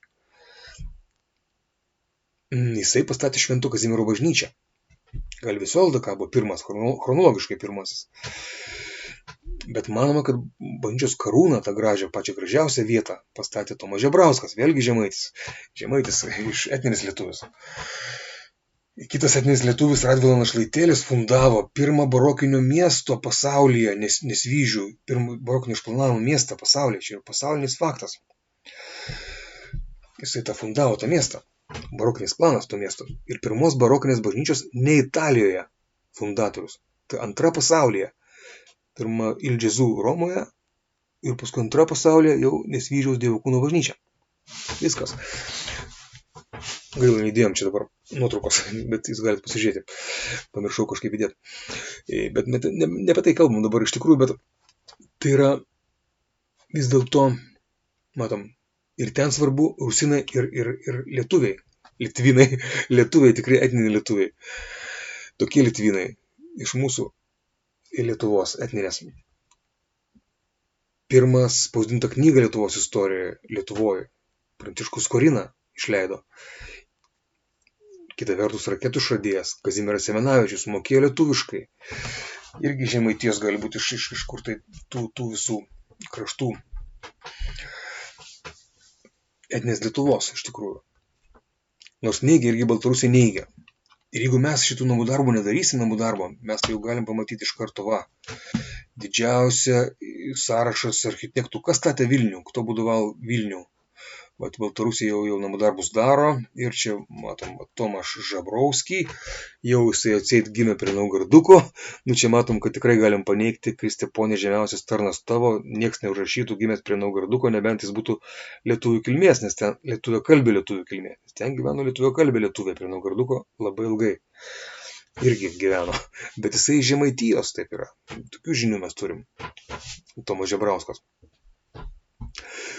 Na, aišku, dar mes kalbėjome apie misionierių architektą bažnyčios misionierių, tą labai grakšti, pati gražiausia Vilniaus baroko bažnyčia galbūt visam pasaulyje iš šitos krypties gražiausia turbūt.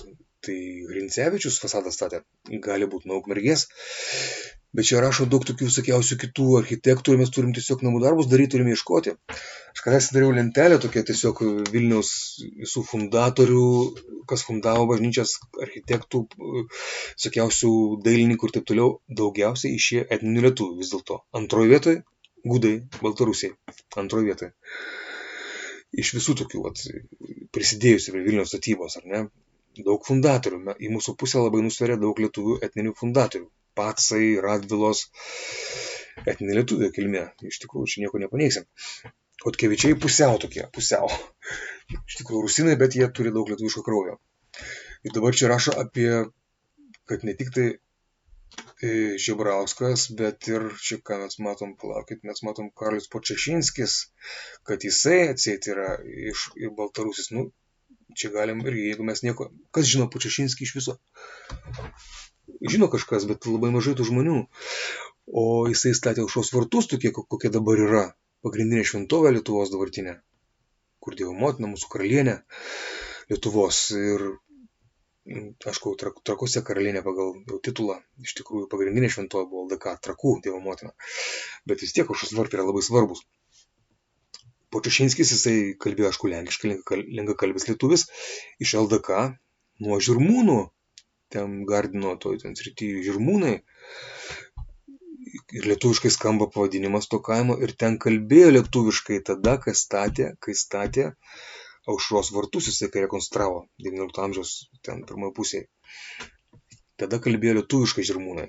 Tai profesorius Zinkevičiaus duomenys. Taip kad turim tai irgi žinoti, kad mes prisidėjom prie Vilniaus statybos. Lietuviakalbiai lietuviai. Bet jeigu mes to visai nežinosim, tai gudai taip pat, žiūrėkit, daro namų darbus labai smarkiai. Tai katalikiška LDK Rusija tik padidina lietuvių šlovę, kad mes, jeigu mes kalbam apie katalikišką Rusiją daug, tai tik tai mūsų šlovę padidina, o nesumažina. Rūstis Kamuntavičius kalbėjo, kad lietuviams kol kas neįmanoma priimti baltarusių požiūrio į LDK istoriją, kad jie turėjo labai svarbų vaidmenį LDK gyvavimo istorijoje, gudai Baltarusiai. Nes esą tai išmuš lietuvių tautinį pagrindą iš po kojų, taip mano istorikas Kamuntavičius. Bet aš sakyčiau, kad kai remsimės katalikišką koncepciją, tai kaip tik mūsų pagrindas po kojomis sustiprėja. Tai, kad mes atkūrėme katalikišką Rusiją, tik padidina Lietuvos šlovę. Tik tai padidina, nesumažina.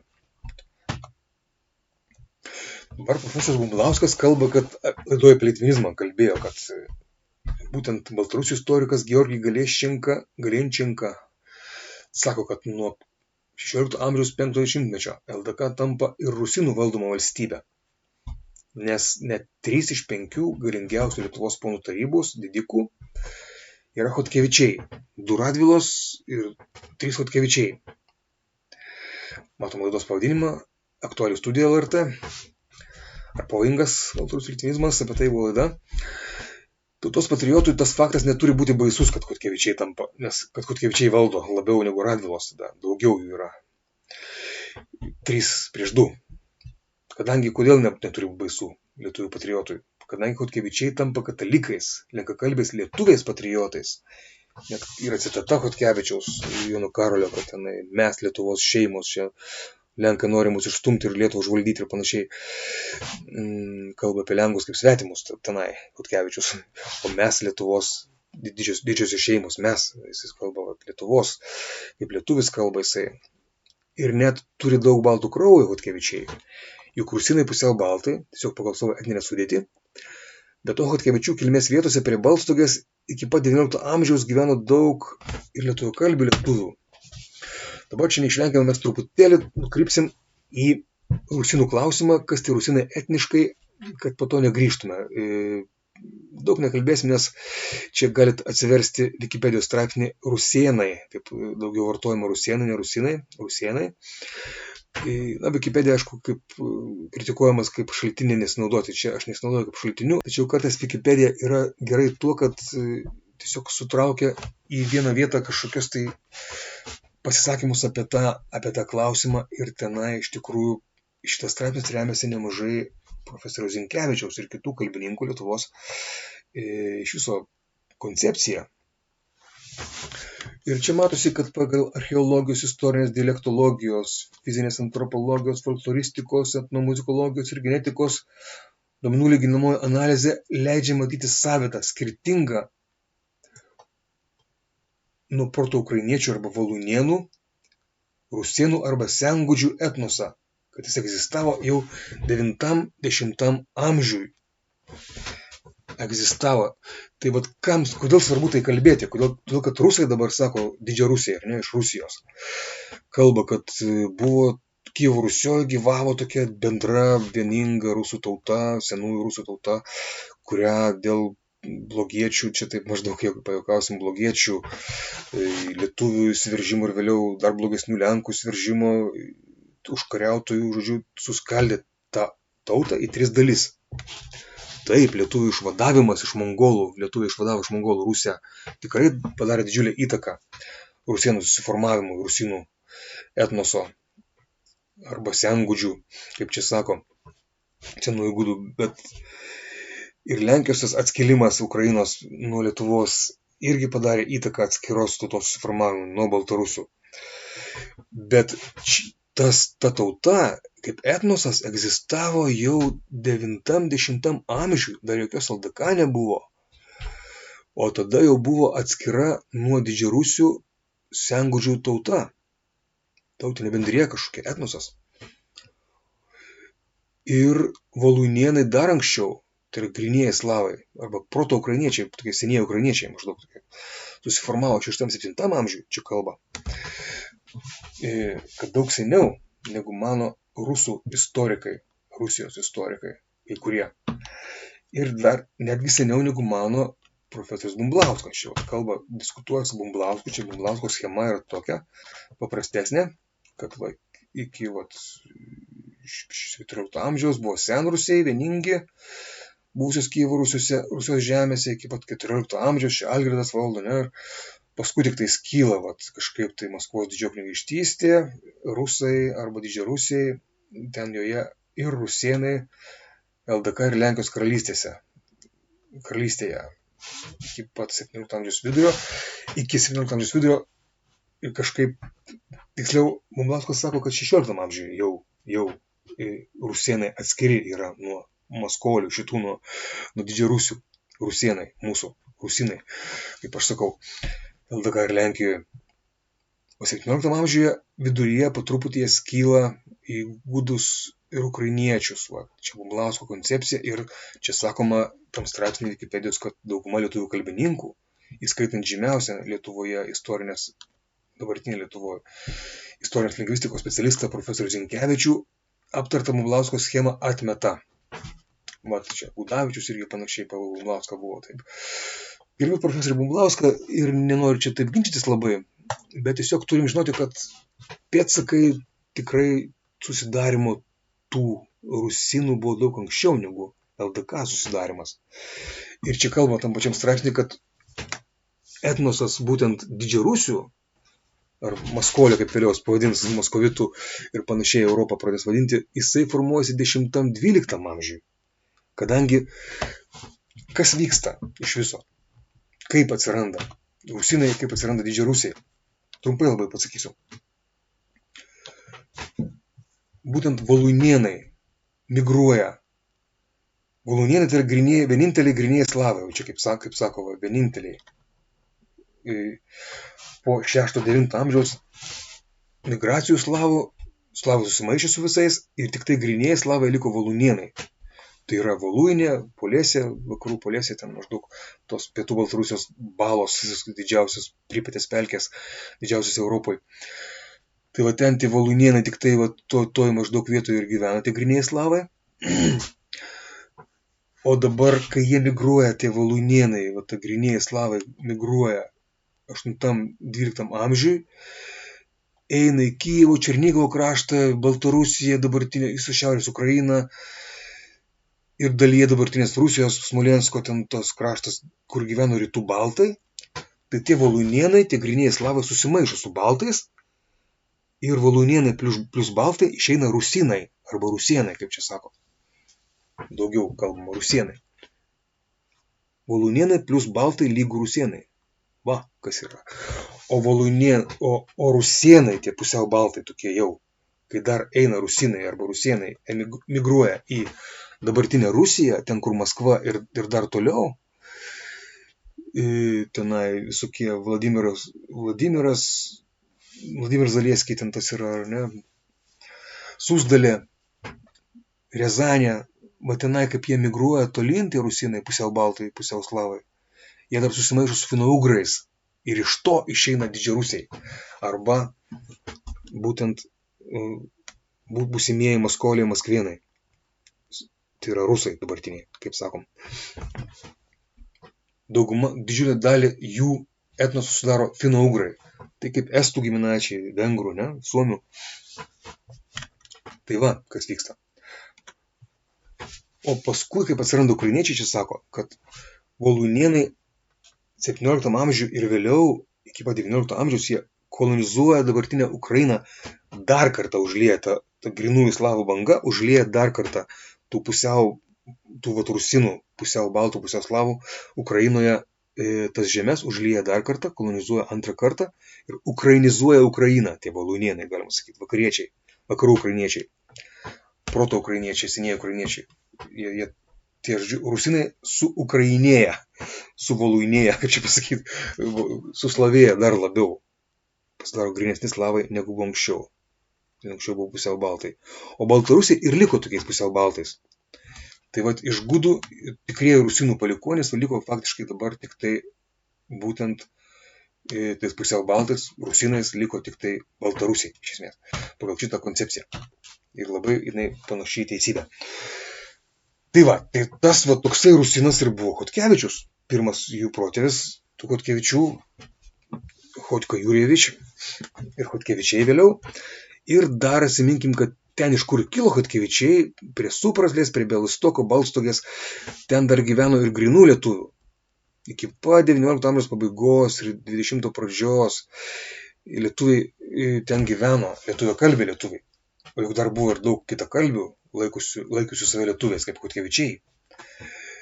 Litvynai tokie, kaip Chodkevičiai irgi manė lietuviai esantis, taip. Net sugalvojo, kad Žemaitis Boreika buvo jų protėvis, kad būtų labiau lietuviškesni atrodytų jie, taip. Ir Sapiegos sugalvojo lietuvišką protėvį, rusinai gryni Sapiegos. Tai va, buvo lietuvių kalbos salų grupė iki pat 20 amžiaus pradžios prie Balstogės. Ten gyveno aplink Balstogę, Tykociną, Supraslę, Knyšiną, čia ir Žygimanto Augusto vietos mylimos ir Chodkevičių Supraslė įsteigtas vienuolynas garsusis, labai garsus, vėliau matysim jį, labai gražų ir taip toliau, čia tų vietovių daugybė matom, ar ne? Ir vietos lietuviai buvo ne vien Žiloje senovėje čia gyvenusių baltų, jotvingių ir kitų, ten galbūt lietuvių iš dalies palikuonys, kitų baltų. Į čia kėlėsi ir lietuviai iš etninės Lietuvos. Tolokai nuo jos šiaurinėje Palenkės dalyje buvo susiformavusios lietuviakalbės parapijos 16 amžiaus pradžioje. Gonionze, Raigarde ir Ččianuose. Ččianai lenkiškai. Ja? Tai vat, tai taip matom, kad ten labai baltiška, dar labiau baltiška gal negu kitur.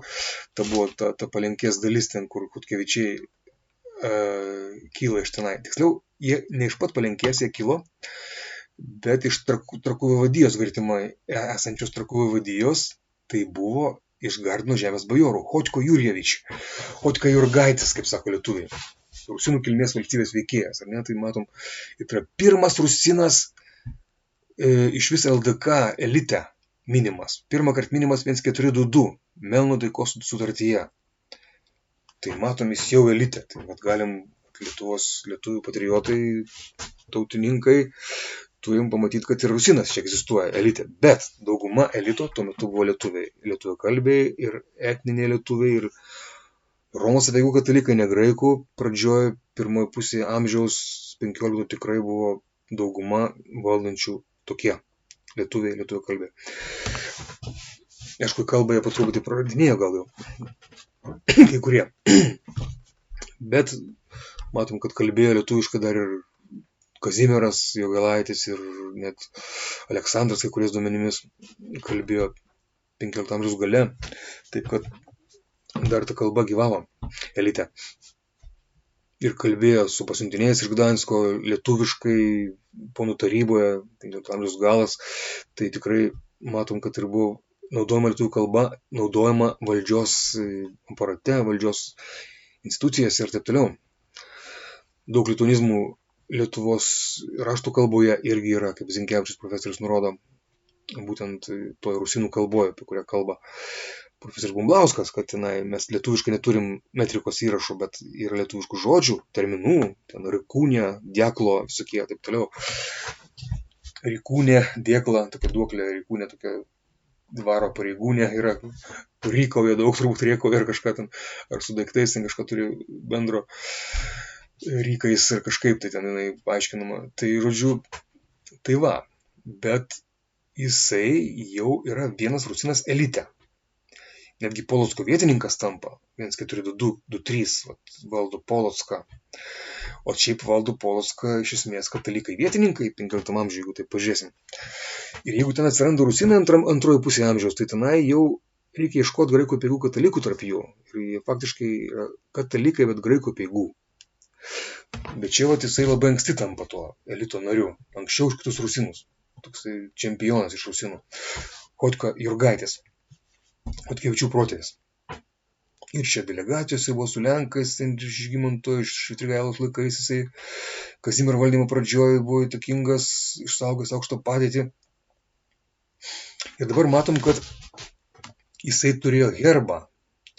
Bet ką mes čia norim pasakyti, kad jisai buvo katalikas vis dėlto ir taip jis pateko į elitą. Kaip ir kiti vėliau pateks rusinai per katalikybę savo. Nes priima katalikybę vienų ir kitų apeigų.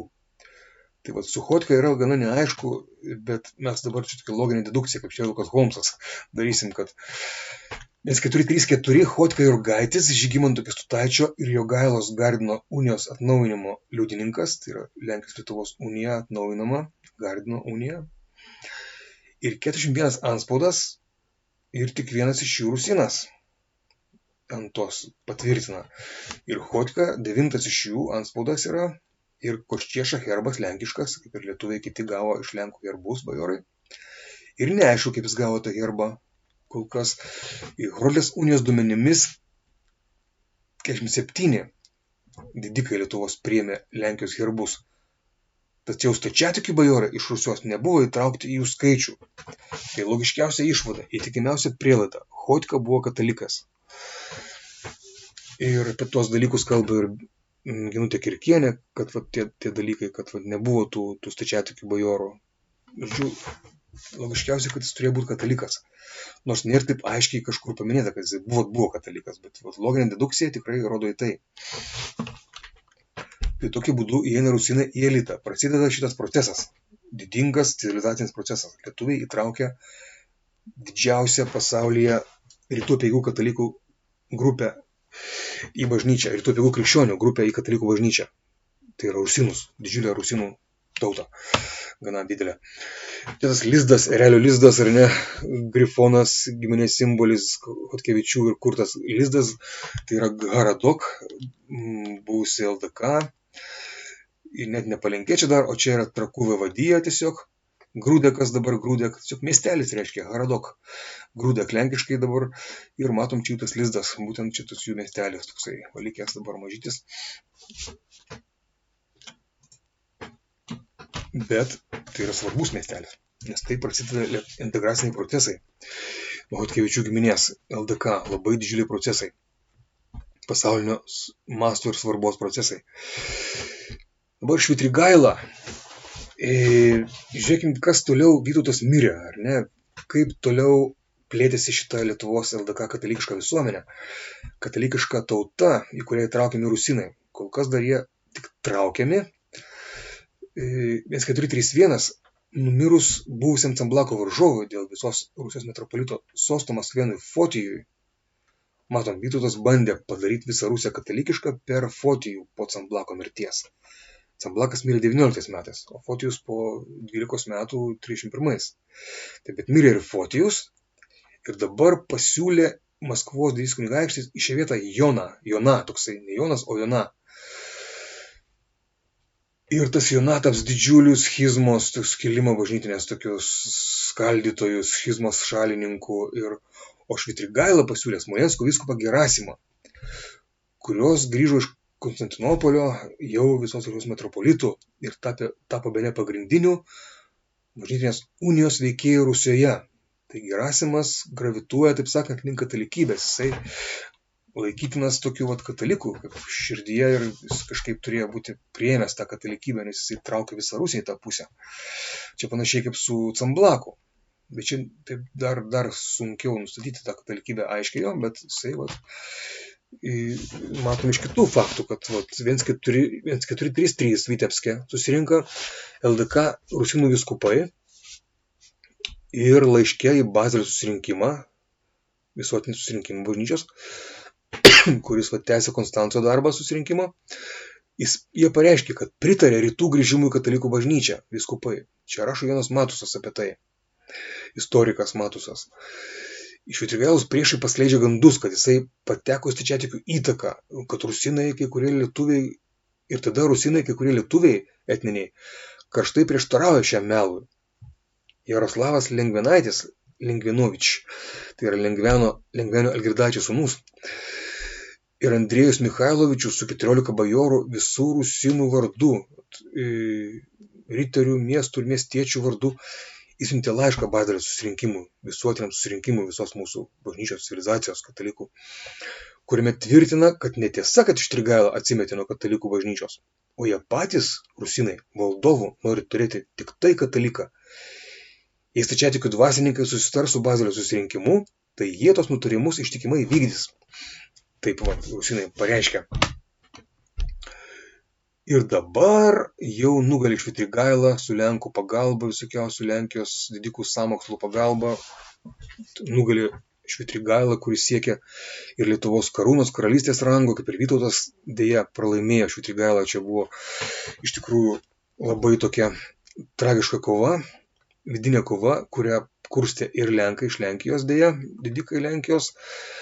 Tačiau tai nebuvo stačiatikių kova prieš katalikus, kaip bandoma parodyti, tai yra suprimityvinta 19 amžiaus versija, tokia labiau, nes ir Matusas jau 20 amžiaus pradžioj tarpukarį kalba istorikas, kad buvo katalikų Švitrigailos pusėje, irgi, kaip matėm, jie pasisako už Rusijos katalikiškumą, matėm, jų šalininkai Švitrigailos, prieš tai matėm skaidriai, tikrai čia ne katalikų kovos prieš stačiatikius, ne, tikrai ne.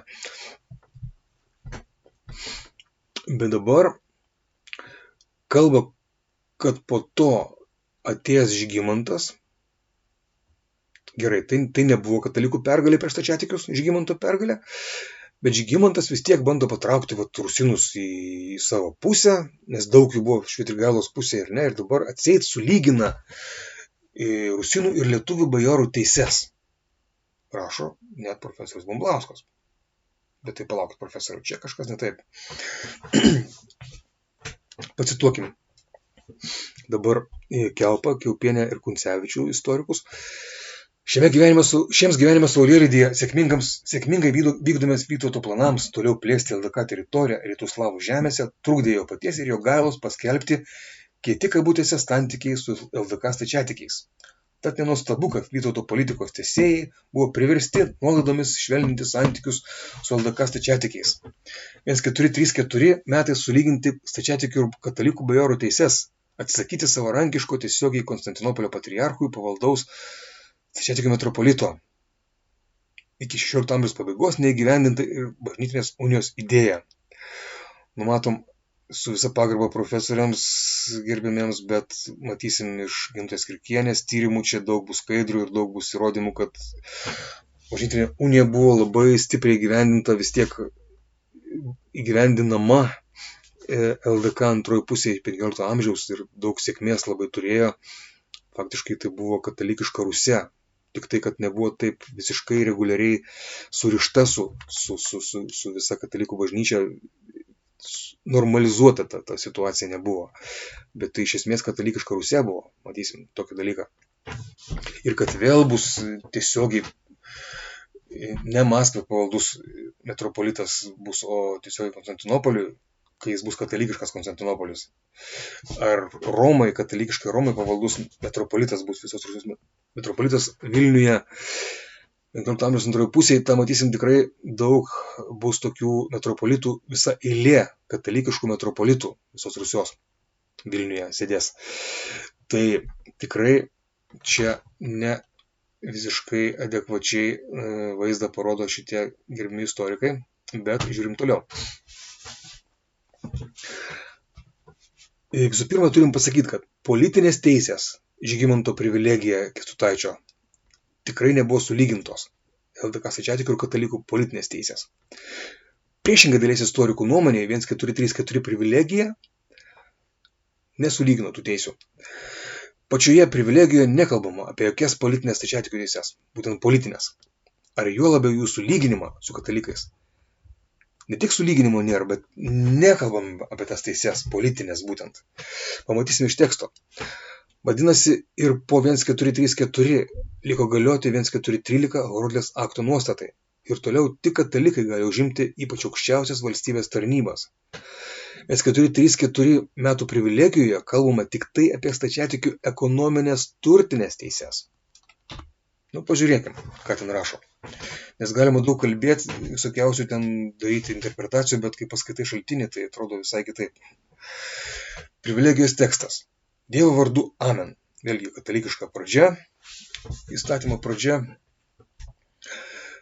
Todėl kunigaikščiams ir bajorams, tiek lietuviams, tiek rusams arba rusinams, rutenį, ten, jeigu lotynų kalba būna ten ar taip toliau, savo dosnumo malonę suteikime minėtose mūsų Lietuvos ir Rusios žemėse.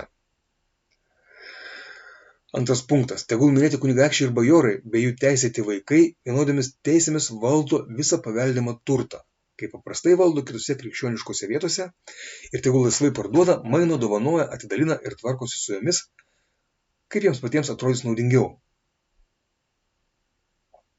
Čia yra iš Unija dokumentach rinkinys. Toksai ir puslapį matom viską čia. Tas tekstas paimtas. Ir privilegija apskritai nerašoma apie politinius postus, nieko nerašoma, kurios gali užimti stačiatikiai ir katalikai. Nėra apie postus, ten vaivadas, kaip buvo Horodlės unijoje, ne? Horodlės aktuose. Ten buvo vaivados, kaštelionai minimi, čia nieko neminima. Net žodžių mininčių religijas tas nėra. Katalikų stačiatikių, tik tai rusinai arba rusai ir lietuviai minimi. Vadinasi, Horodlės aktų nuostata nepasikeitė. Stačiatikiai negali užimti politinių postų. Vienintelė netiesiogiai politinė nuostata šitam privilegijos Žygimanto akte 1434, kad nuo šiol rusinai galės, tarpininkaujant lietuviams, gauti herbus iš jų herbo brolių Lenkų šiems sutikus. Bet tai čia rusinai ir vėlgi mes nematom, kad čia būtent gali stačiatikiai gauti tos herbus. Ir kaip mes kalbėjom, kad pirmas iš rusinų tapęs įėjęs į elitą Chodka Jurgaitis, tikriausiai buvo katalikas, nes tik tai katalikai ir gavo Horodlė tos herbus. Tik tai katalikai pasirašinėja visose aktuose.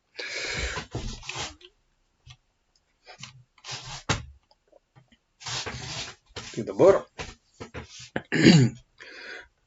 galim paskui popiežiaus Pijaus XII tokie kaip apibendrinimą iš dalies, kad jisai savo enciklikoje rašo, kad būtent vadinasi Kijevo metropolito Izidoriaus ir rusų veiksmai, 1439 metų Florencijos visuotinėme susirinkime jis pasirašė dekretą, kuriuo iškilmingai buvo sujungtos graikiškoji ir lotyniškoji bažnyčia, harmoningai derėjo su pačia seniausia rutenų apeigų bažnyčios tradicija.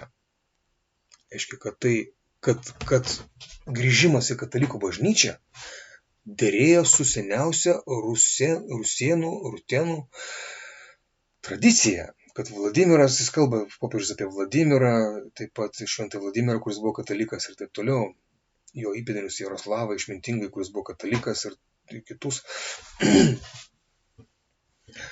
Tai galime teikti netgi, kad Izidorius Kijevo Rusios metropolitas, kuris pasirašo uniją Florencijos ir parveža ją į Lietuvą, galima sakyti taip gražiai, vaizdingai.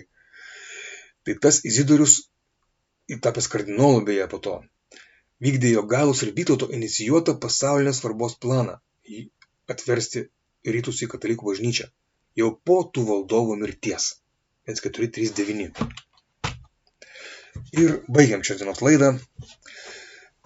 Paremkite istorijos atkūrimą, katalikiškos istorijos atkūrimą, istorija katalikiškai, Contribui platformoje galite rasti internete, suvedę Contribui istorija katalikiškai, tenai galite užsiprenumeruoti straipsnius, galite rasti įvairius straipsnius, būtent apie katalikišką istoriją LDK, ne tik tai video, bet ką mes čia rodome, straipsniai ten yra, čia sąskaitėlės, kuriuose galite paremti ir rašykite idėjas apie katalikišką istoriją, apie katalikiškos koncepcijos atkūrimą ir katalikiškos valstybės atkūrimą. Šito paštu, kuris čia nurodytas. Ir statykite, tiksliau, pažymėkite patiktukais arba nepatiktukais, jeigu jums nepatiko. Mūsų laida iš tikrųjų, ypač ne tik, kad jums patiko. Ar tai buvo tiesa, ar tai buvo teisinga, logiška ir atitinka visų laikų Kristaus ir bažnyčios mokymą, kuo mes tengiamės remtis. Iki malonių susitikimų, iki kitų laidų. Sudiev.